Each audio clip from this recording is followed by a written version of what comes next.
but 2 weeks ago on this podcast, we talked about Facebook health scam ads on Meta in particular. And we talked about how these spammy ads are allowed to run with little intervention from Meta. It was estimated that 10% of Meta's online advertising revenue came from spam advertisements. But George, that story actually made its way to the New York Times yesterday.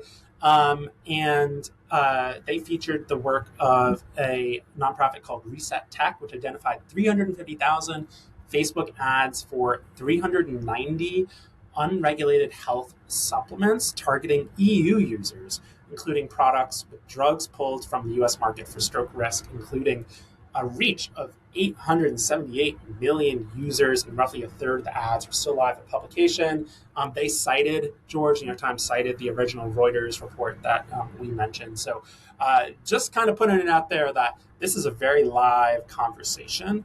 And if you are advertising on these platforms, or if you are a vendor selling advertising services to clients on these platforms, these are conversations you should be equipped to have to explain, what this means for advertising campaigns run by organizations that are actually trying to do. Yeah, and our narrative take that, with very little time needed, I was able to find examples of ads making medical claims that would get so quickly blocked, banned, and rejected if you were a nonprofit verified trying to run those, that it would be like speed of light, instantaneous rejection. And that's the double standard that we're calling out, that Facebook is clearly profiting from all of this trash being advertised. And it's, I love, again, this group's work, reset.tech. I'm going to try to reach out to them, see if they can come on the podcast. I'm sure they're like